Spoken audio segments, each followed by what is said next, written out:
যে 30টি আসনে আমরা নতুন ভোট গণনার জন্য আবেদন করেছি। সে বিষয়ে আমাদের সম্মানিত সহকারী সেক্রেটারি জেনারেল তিনি এগুলো আপনাদের সামনে পেশ করছেন।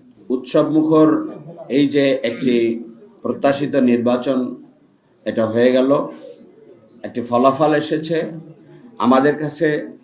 সারা দেশ থেকে যে তথ্য এসেছে এবং পত্রপত্রিকায় যেটা প্রকাশিত হয়েছে সবই আপনারা দেখেছেন। তো আমাদের বক্তব্য যে আরও সুনির্দিষ্টভাবে কোথায় কি হয়েছে তার ভিত্তিতে আমাদের আইনি পদক্ষেপ নেওয়ার যে প্রক্রিয়া আমরা অবলম্বন করেছি, সেক্ষেত্রে 30টি আসন যেখানে 5,000 থেকে 10,000 এই ভোটের ব্যবধানে সেখানে নানা রকম অনিয়ম হয়েছে এবং সমস্যা হয়েছে, সেগুলোর প্রাথমিক একটা তালিকা আমরা আপনাদের সামনে নিয়ে এসেছি এবং যেগুলো স্থানীয় রিটার্নিং অফিসার পর্যায়ে আমাদের পক্ষ থেকে তাৎক্ষণিকভাবে অভিযোগ দায়ের করা হয়েছে। অভিযোগের দিয়ে সেখানে পুনঃ ভোট গণনার জন্য আবেদন করা হয়েছে, কিন্তু ইতিমধ্যেই গেজেটও প্রকাশ করা হয়ে গেছে।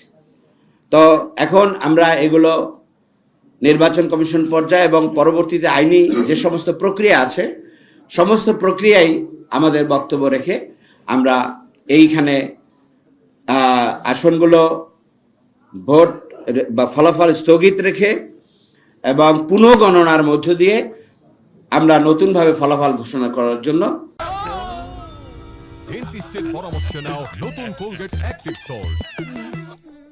আমরা আইনি পদক্ষেপ নেওয়ার জন্য আমরা উদ্যোগ নিয়েছি। এবং আমরা এর মধ্যে আমাদের আবেদনের মধ্যে আরেকটি দিক আছে যে ফলাফল বাতিল এবং পুনঃগণনার আবেদনের পাশাপাশি ইতিমধ্যে ঘোষিত যে গেজেট প্রকাশ করা হয়েছে তাদেরকে যেন শপথ না দেওয়া হয়, সেই শপথ স্থগিত রাখার জন্য আমাদের আবেদন আছে। তো এটা আমরা ইলেকশন কমিশন পর্যায়ে এটা আমরা অভিযোগ করব। এখানে যে সমস্ত আসনগুলো আমরা এই প্রাথমিক পর্যায়ে এনেছি এবং ভবিষ্যতে আরও অনেক কিছু আসবে, আপনার সামনে আরও একজন মাননীয় কথা বলবেন। তাহলে পঞ্চগড় 1 আসন যেখানে 8,920 ভোটের ব্যবধান আছে, কিন্তু অনেক সমস্যা সেখানে তৈরি করা হয়েছে। ঠাকুরদাই 2 5,310 ভোটের ব্যবধানে তাকে হারিয়ে দেওয়ার এনেছে। দিনাজপুর 3 4,589, দিনাজপুর 5 4,831 ভোটের ব্যবধানে, লালমনিরহাট 1 9,141, লালমনিরহাট 2 8,191, গাইবান্ধা 4 3,334 ভোট, 3,034 ভোট, বগুড়ায় 2,156 vote, Bogura 3, Sirajganj 1 8,400 vote, Jessore 3 7,894 vote, Khulna 3 8,835 vote, Khulna 5 2,608 vote. আমাদের সেক্রেটারি জেনারেল আসন এবং নিশ্চিত বিজয়, এই প্রত্যেকটা আসন থেকে নিশ্চিত বিজয়ের বার্তা আমরা পাচ্ছিলাম, কিন্তু সেগুলোকে এই প্রক্রিয়ায় এখন ভিন্নভাবে নেওয়া হয়েছে। আমরা আশা করি পুনঃগণনা হলে এগুলো ফিরে আসবে ইনশাল্লাহ।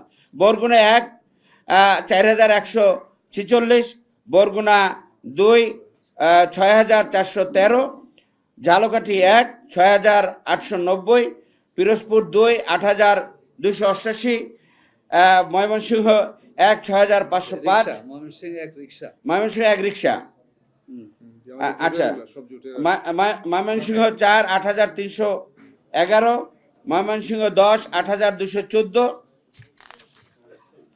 কিশোরগঞ্জ 3 9,990, ঢাকা 7 1,315 ভোট,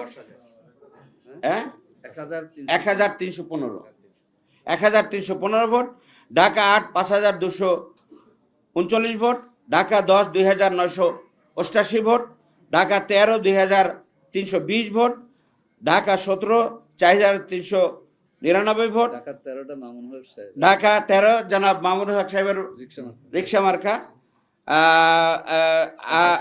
ঢাকা 17 4,399 খালিদ, আমাদের ডক্টর খালিদ হোসেন, গোপালগঞ্জ 2 7,009, ব্রাহ্মণবাড়িয়া 5 1061, চাঁদপুর 4 5877, 14গ্রাম 17 1026, কক্সবাজার 4 900, চট্টগ্রাম 14। চট্টগ্রাম 14টা হচ্ছে কর্নেল অলি সাহেবের ছেলে, সে 1026 ভোটে, এবং মাঝখানে সে তো প্রায় ঘোষণা হয়ে গেছিল, তারপরে গোসা মাজা করে 1026 ভোট দেখাইয়া ওনাকে পরাজিত ঘোষণা করা হয়েছে। কক্সবাজার 4 929 ভোট। সম্মানিত 929। সম্মানিত সাংবাদিক বন্ধুরা, এইভাবে ভোটের ফলাফলকে ম্যানিপুলেট করে অন্যকে জিতিয়ে দেওয়া হয়েছে। আমরা আপনাদের মাধ্যমে জাতিকে জানাতে চাই যে এখানে পুনঃগণনা করলেই সত্য প্রকাশিত হবে এবং নিশ্চিত বিজয়ী যারা হয়ে তাদেরকে পরাজিত করা হয়েছে তারা বিজয়ী আসবেন ইনশাআল্লাহ।